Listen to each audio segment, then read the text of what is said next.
Hello, everybody. Welcome back to Kanga TV, home of North Melbourne fans, and welcome to a very special preview here on the channel. Round 14, we take on Fremantle this Saturday night at Optus Stadium. It is our home game, of course, our second home game over in WA for season 2025 as part of that new home away from home deal.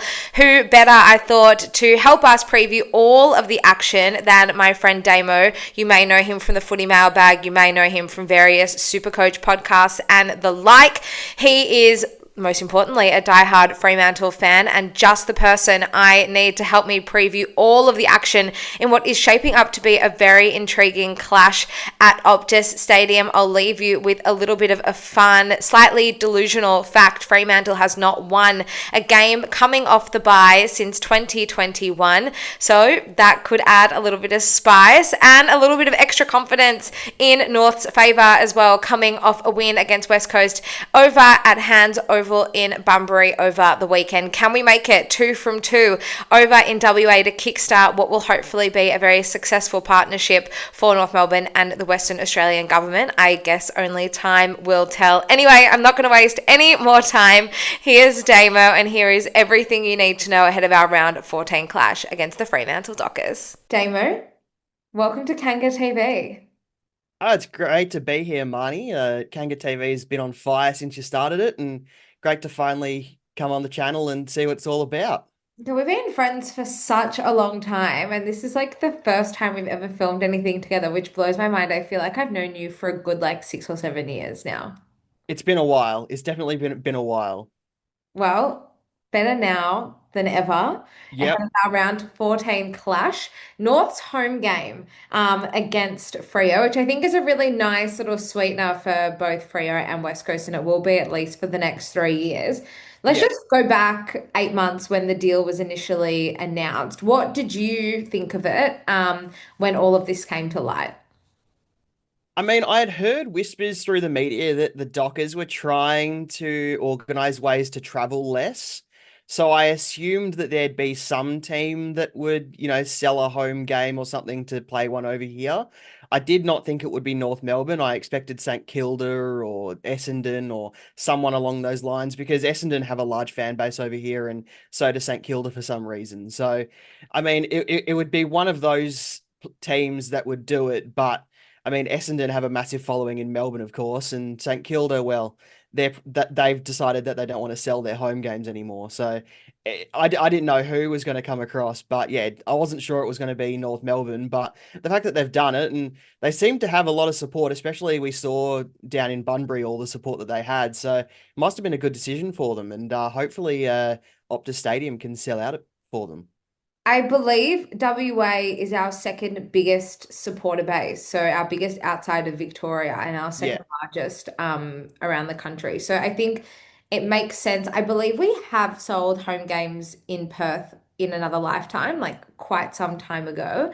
Yeah. Um, and I think from a North perspective, we're currently selling 4 home games to Tassie, or up until this year we were. And it seems to be roughly the same amount of money to sell 2 home games to somewhere we'd already have to go at least once a year. Yeah. So, from my perspective as a North fan, I don't hate it. I don't have a problem with it at all.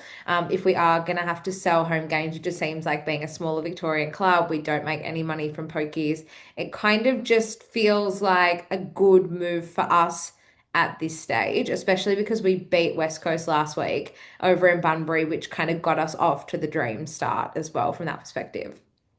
Yeah, I mean, I think you guys would have been disappointed if you didn't win at least one match to kick off the tenure, the deal to come over to Perth for the next 3 years. So to get that win against West Coast, yeah, I'm nervous for my Dockers on the weekend. Now, we were chatting a few days ago, and I just threw this little stat before the paper run, we'll say before this chat.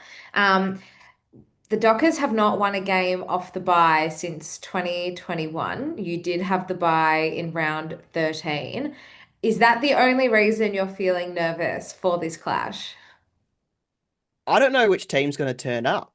I mean, we saw we saw what happened against St Kilda. Like n- somehow the team went all into their shell and couldn't do anything, even though they had had a great few wins the couple of weeks beforehand. So I've got no idea how they're going to come out. They seem revitalized. They seem like they've changed a few things around the club since that horror loss to St Kilda about a month ago. So hopefully something comes out of this game against North Melbourne, even if it's not a win. But I don't know. Like, I don't know what I'm going to get.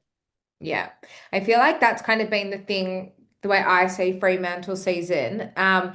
Just had a really slow start to the year and have kind of been chipping away over the past few weeks. You've had a few really nice wins up until the bye. We had a loss to Carlton on Good Friday, I feel like was similar to the Fremantle loss against St Kilda in terms of its significance. I feel like it probably jolted both teams back on track. It kind of just got really, went AWOL for a little bit there, and both teams have kind of been brought back on track. We, for North, maybe Fremantle is a little bit the same. We don't deal well with expectation. So, in game or heading into games that we maybe are expected to do well or play well or win, we seem to kind of just not be comfortable in vulnerability and not be comfortable when any expectation is placed on us because we haven't been able to rise to expectation and deliver or had any real expectation on us for so long. Whereas in games, like we've seen games against Port Adelaide, we drew with Brisbane, like these games are games we've been able to really challenge the opposition at various points of the game, maybe because we've put ourselves on the back foot a little bit and then we have something to work towards. Do you think Fremantle is a little bit the same? Yeah, I think the club has decided to stop, letting the fans kind of dictate how the team reacts to wins or losses. They've tried to block that out as much as possible, especially since the St Kilda loss. They won't even mutter the words flag mantle anymore. They just want to go week to week.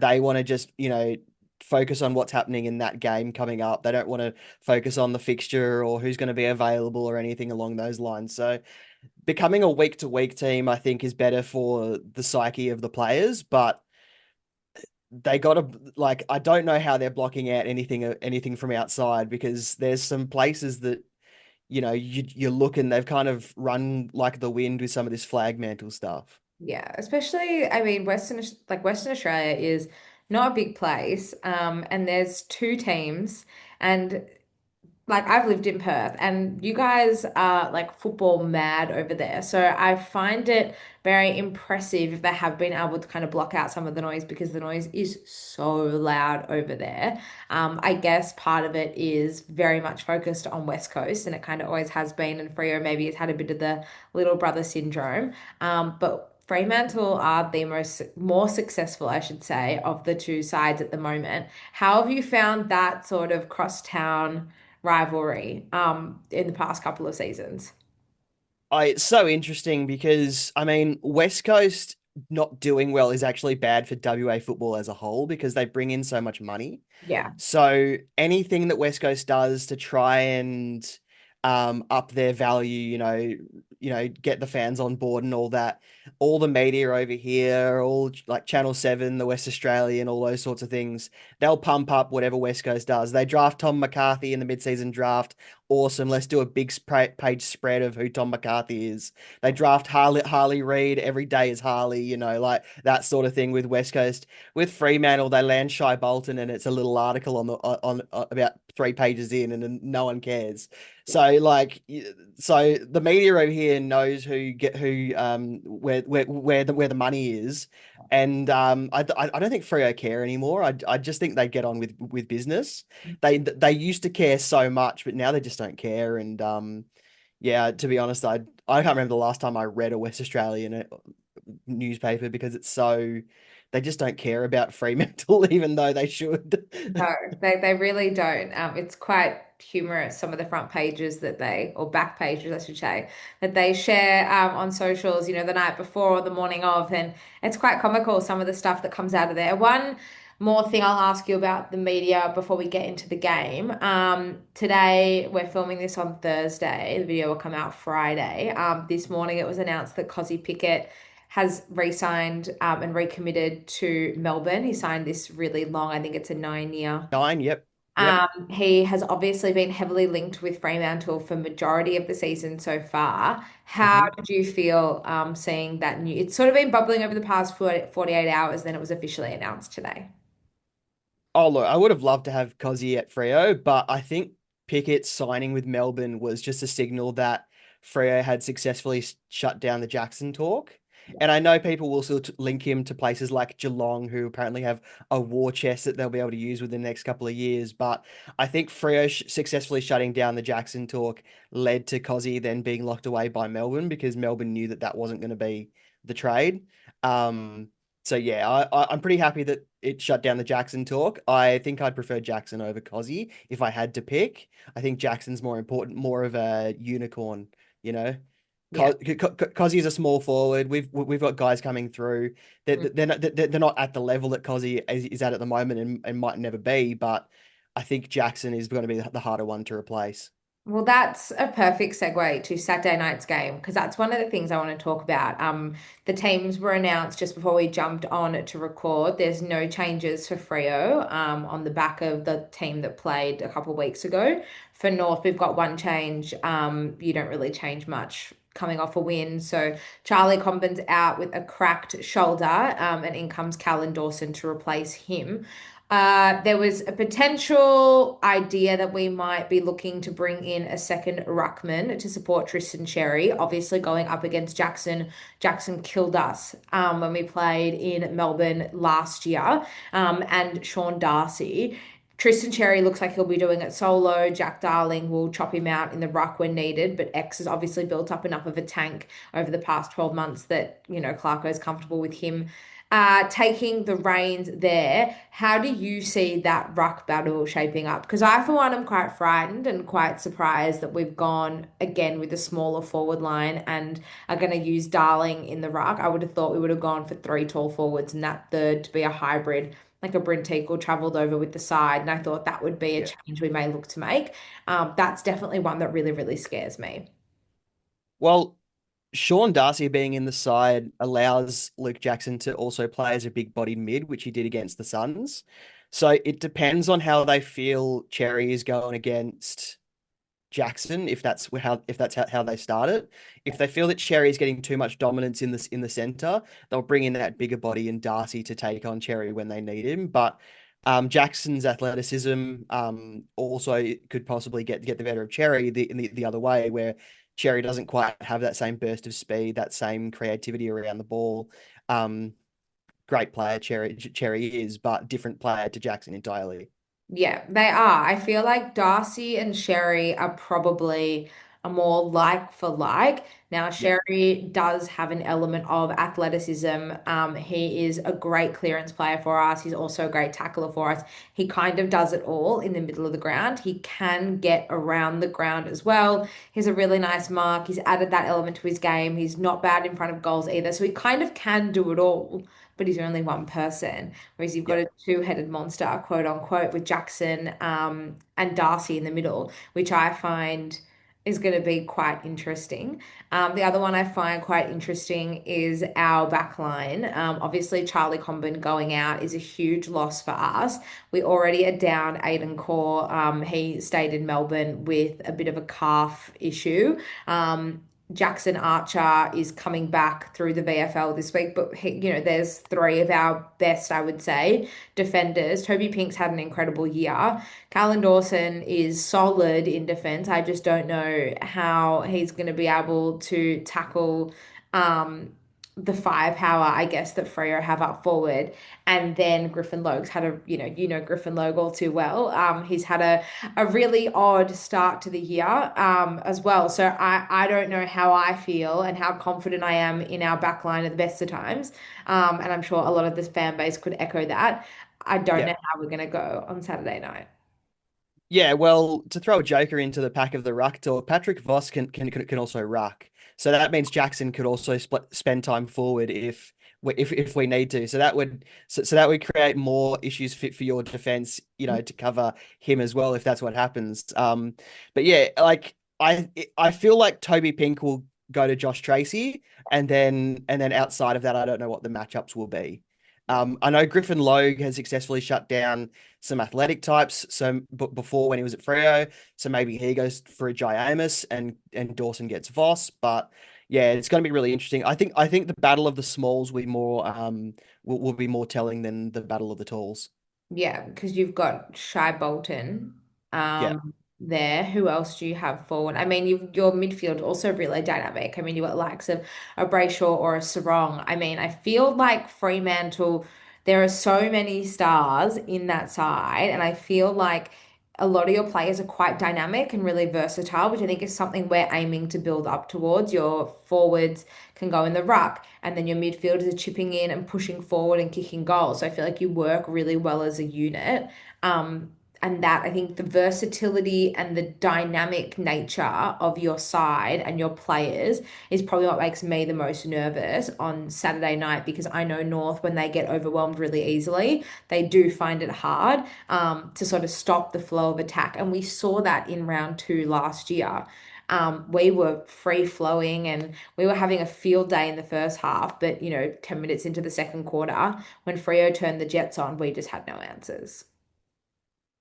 Yeah, that round two game was like it looked really grim from a Fremantle perspective really early on, and then a switch flicked and it all changed from there. So yeah, out of a bye, I don't like it's hard to know which Freo team is going to turn up. It could be the one that played against Geelong or St Kilda, or it could be the one that played against the Gold Coast or the Western Bulldogs earlier in the year. Like we just have no idea.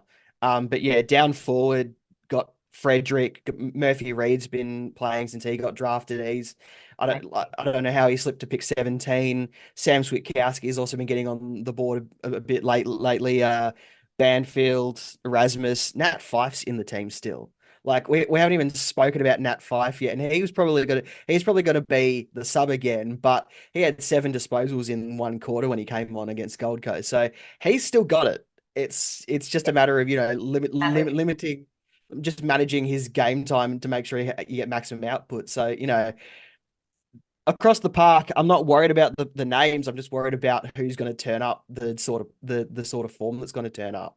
Yeah, so I think it's the unpredictability that lies with Freo. I think for North, it would be we had the win over West Coast. It was, definitely something we pulled out of nowhere. I think for us, it's, really having a four-quarter performance because we can't do what we did against West Coast.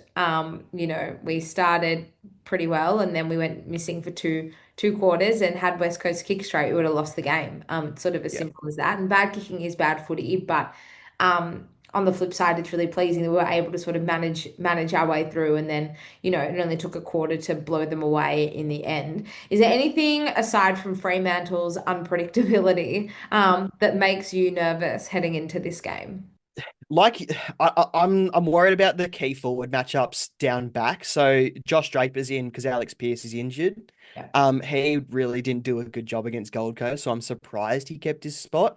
But we've seen him shut down the likes of a Joel Amartey against Sydney last year, so he does have it in him to pull a good game out of a hat. So I'm really interested to see who gets the Darling matchup and who gets the Larky matchup, and then who gets the Zerha matchup because Zerha's almost a third tall for you guys. So like it's probably going to be Brennan Cox on Nick Larkey, but does Heath Chapman go on to Jack Darling, and then does Draper get Zerha, or does Luke Ryan get Zerha and then Heath Chapman gets Darling, and then is Draper the one that floats off and intercepts and all that sort of thing? Like really interested to see how they manage that matchup because Dr- I haven't seen Draper have a good performance this year yet, so I really need him to.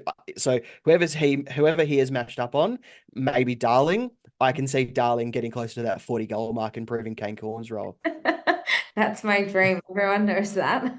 Yeah, Yeah, the way our forward line is functioning this season has been something like we haven't had for quite some time. You've got Darling and you've got Nick Larkey as this 1-2 punch, but now Zerha finally has the opportunity to play as that real medium-sized forward, so he doesn't have to play the second tall anymore. And then you've got Paul Curtis to add to that as well, who Yeah. kicked 3 goals on the weekend, and he's just about in all Australian form, and he's missed 3 games of footy this year through, a questionable suspension. And then if you can have the likes of a Jacob Constanti chipping in with a goal or two, Jai Simkin pushing forward, he's been pushing forward a lot more, and I think that half forward role is where Jai should be playing footy, because that's where he does play his best footy, and we saw that in the second half of the game against West Coast. So I think our forward line maybe is underrated because our execution into the forward 50 isn't great. We're Yeah. pretty efficient once we get it in there for the most part, but it's actually finding a way to effectively get it in there is, I think, our biggest struggle. So if we can tighten that up a little bit, and that's something I would love to see, is us be a little bit more direct and kind of kick to our forwards' advantage rather than a hit and hope. I think that's probably where we might be able to get the jump a little bit. Yeah.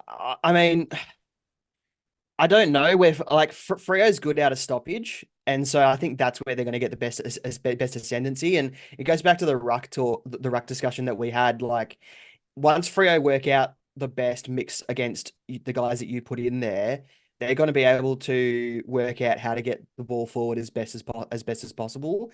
It's when they leak from stoppage that they struggle to stop what the opposition is doing. And we saw that against Sydney in round two. The game just turned once Sydney worked out what Freo were doing. So that's why so that contributed to why Freo eventually lost that game. So I wouldn't put it past North and or past Alistair Clarkson to cotton on to what to what Freo work out throughout the game and change a few things. It'll be a game where both coaches will need to be on their toes tactically and change as they need. Yeah, I think the midfield battle is something we haven't really spoken about that much. I think it's quite interesting for us. We really rely heavily on winning the ball clearance. That seems to be our main game. And if we get monstered at clearance, then we kind of just seem to get overwhelmed. The interesting thing is, while our game is built on winning the ball in the center of the ground, we actually are 18th in the competition from scores from clearance.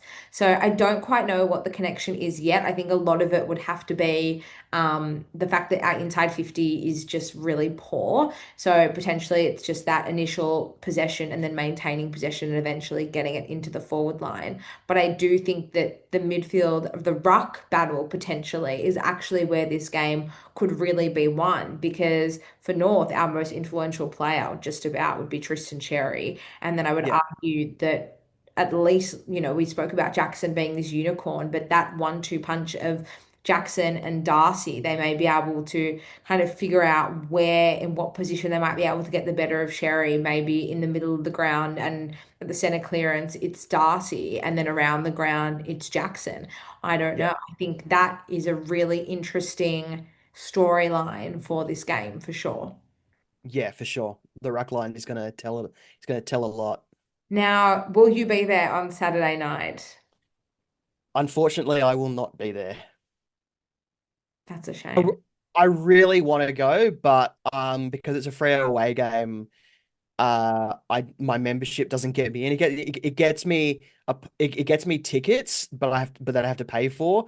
But because it was a away game before all this was announced, I am doing something else. So I'll be watching the score go up and down, but I won't actually I won't be at the game. It's so interesting because I did see something floating around on Twitter. Obviously, like we said, this is a North home game. Surely there would have to be some sort of replacement deal for Freo members and fans that wanted to go, because I think the beauty of a packed Optus Stadium, I don't think you can underestimate that. And it would be a shame to not capitalize on this opportunity, at its full potential. Yeah, you could get discounted tickets, but like it was basically just going through the Ticketmaster website and buying them as is and getting like I don't know how much you got off, but I didn't really look. Yeah. But and it was just a voucher to get to get a discount really, not really a here's your free tickets kind of thing. Interesting. I feel like that's a missed opportunity and maybe something they should look at for future years because I feel like Yeah. that would put a lot of people off, especially if you have memberships and stuff like that. Give me a tip and give me a margin. I mean, I personally can't tip against North, whether I tip that confidently or not, I'm not sure, but I would never tip against them. And that's my biggest flaw when it comes to tipping and why I don't do tipping and why I haven't for a very long time. So give me your tip, your margin, and your final thoughts ahead of the game. I think Freo get it done, but not by as much as people think. So I'm going to say 17 points. Okay. I think it's going to take the full game to get on top. And it's going to be a case of how it works in the middle with the rucks in the midfield, the defensive matchups, and then the chemistry out forward. Well, here's hoping we are in for a cracking contest at the very least. Damo, before you go, the footy mailbag, give everyone a little bit of a rundown on what it is and where they can find you for all the very best Supercoach tips and tricks. Yeah, so if you head to thefootymailbag.net, you can find our podcast feed, all links to our social medias, where you can follow myself or my co-host Clarky, and get involved from there.